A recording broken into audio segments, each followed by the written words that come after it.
Welcome everyone. My name is Chase Burks and I want to share some very interesting topics with you today from one of those beautiful landscapes that you see in your everyday life or in movies or pictures form.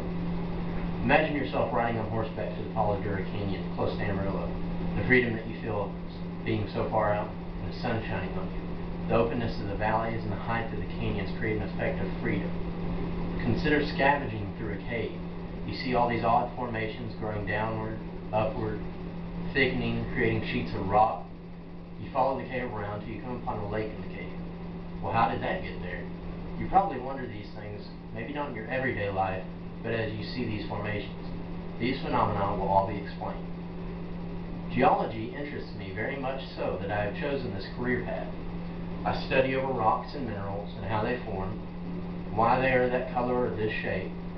I read news articles about new findings and try to get out as much as possible to research things for myself. We all live in a world of erosion and weathering, but I pay attention to the seriousness of these forces. Knowing now what I want to talk to you about, I want to show you the specifics of the processes: erosion of rocks and minerals, transportation of these sediments, and the buildup of new formations, rocks, or deposition. What is erosion, and why does it cause so much damage? Erosion can create as well as destroy, so it is a force that should be taken seriously. Erosion breaks down materials for a buildup process. It cuts away rock and breaks it down into smaller sediments that can do many things, like deposit and create new landforms, or be transported elsewhere. Erosion can cause catastrophes if left unattended. It can eat away at caves, causing sinkholes, which I will talk about shortly. It can also cause landslides and floods if natural levees are eroded. Many formations are created by erosion. Solution caves are created by the erosion of limestone. Limestone is a rock that can be eaten away by water, which if underground it can cause pockets in the earth to form, called caves. Caves can have water left behind as well that create small lakes inside them. Canyons are created by running water, which is cut through the ground. They are very fascinating landscapes that show the power of water erosion. That can be created rapidly or created slowly. It all depends on the amount of water. Sinkholes are formations of destruction caused by caves that have completely eroded the ground surface. Caves cause many sinkholes in the U.S., mainly because the ceiling of the cave, which is limestone, has become so thin that it continues to erode until the ground collapses, causing thousands and even millions of dollars in damage. Transportation of sediments is a key factor in new formations. Transportation can take place through many forms.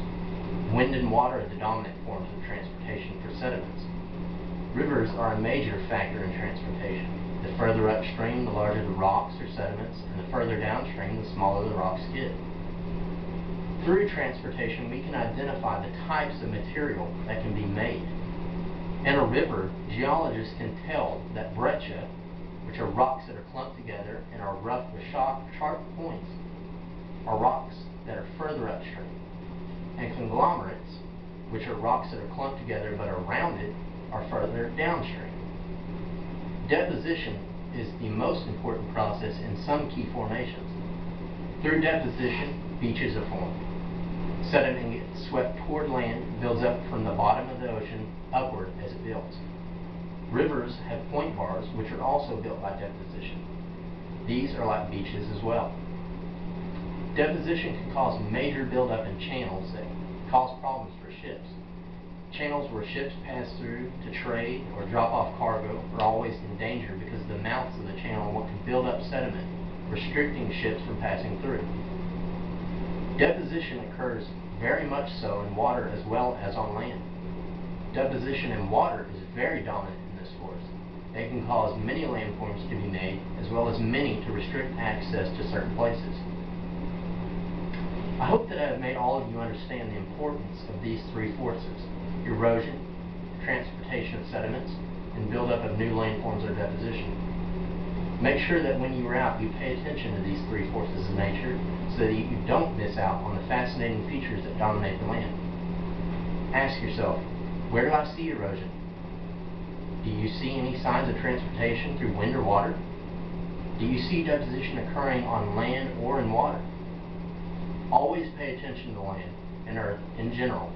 It has many stories to tell you. You might miss out on something interesting otherwise. Thank you.